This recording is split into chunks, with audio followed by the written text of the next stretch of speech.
સ્વાગત છે મિત્રો મારી YouTube ચેનલમાં આપ બધાનું।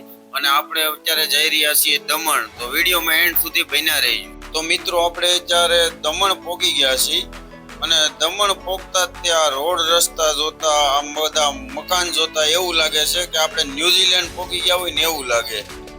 તો મિત્રો હવે આપણે અહીંથી જવાનું છે દેવકા બ્રિજ। આપણે આ દેવકા બ્રિજ પહોંચવા આવ્યા છીએ કારણ કે દમણની માલકોર તમારે આવવું હોય તો દમણમાં તો રાતનો નજારો જોયા લાયક હોય છે। અહીંથી જે 3 કિલોમીટર જે આ દેવકા બ્રિજ આવેલો છે એ દેવકા બ્રિજમાં જે ફરવા લાયક નજારો હોય છે। તો આપણે પહોંચી ગયા છીએ જ્યારે દેવકા બ્રિજમાં।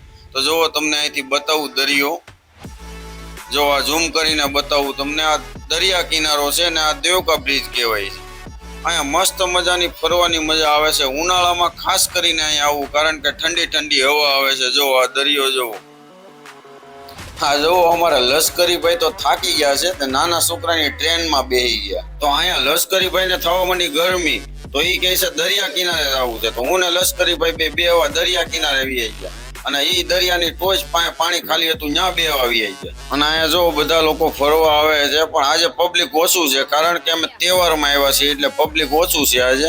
અને આ નારિયેલી તો જો એમ લાગે બધા નારિયેલ તોડી લો પણ એક પણ નારિયેલ નથી અહીંયા। પછી અમારા લશ્કરીભાઈ કહે કે હજી આપણે આગળ ફરવા જવું છે, તો અમે બે પાછા નીકળી ગયા। તો જો આ તમને દેખાય ને બિયર બારની દુકાનો છે અહીંયા રોડ ઉપર, તમને ઠેઠ સુધી જેટલી દેખાય ને એટલી બધી બિયર બારની જો અહીંયા દુકાનો છે ઠેઠ, એ લગભગ 2-3 કિલોમીટર સુધી તો અમે જોયું છે બિયર બારની દુકાનો। પછી અહીંયા અમે ખોટી થઈ ગયા ને જોયું તો અહીંયા નાના બાળકોનું ખેલવા માટેનું છે અને હજી કામ ચાલુ છે, બને છે આ શું બને છે ખ્યાલ નહીં। આપણે લશ્કરીભાઈ કે મારે ઘડીક હિંચકા ખાવા છે, હિંચકા ખાવાનું ભાળી ગયા તો લશ્કરીભાઈ મીંડા હિંચકા ખાવાના, આપણે વિડીયો ચાલુ કરી દીધો ઉતારવાનો।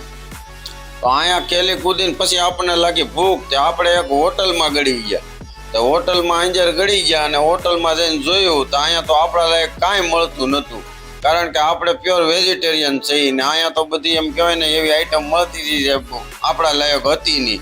એટલે પછી આપણને બહુ ભૂખ લાગી હતી તો શું કરવું, તો પછી અહીંથી આપણે નીકળી ગયા પાછા કે હાલો હવે આપણે અહીંથી નીકળી રહીએ, અહીંયા આપણો જમવાનો મેળ પડે એમ નથી, અહીંયા આપણા માટે વસ્તુ નથી કાંઈ। તો આપણે પછી અહીંથી બહાર નીકળી ગયા। તો મિત્રો હવે આપણે અહીંયા દમણથી નીકળી ગયા છીએ અને જઈએ હવે રસ્તામાં ક્યાંક જમણવાની વ્યવસ્થા કરી। અને અમારો મિની વ્લોગ તમને કેવો લાગ્યો એ કોમેન્ટમાં કહેજો અને કેટલા લોકો દમણમાં આવ્યા છો એ પણ કોમેન્ટ કરી દેજો। અને મિત્રો અમારો વિડીયો સારો લાગ્યો હોય તો એક લાઈક કરવાનું ભૂલતા નહીં ને વિડીયો તમે ક્યાંથી જોવો છો એ પણ કોમેન્ટ કરજો અને મારી ચેનલમાં નવા છો તો સબસ્ક્રાઈબ કરતા રહેજો। તો મિત્રો ફરી મળી પાછા એક નવા બ્લોગ સાથે। આજના વિડીયોમાં આટલું જ।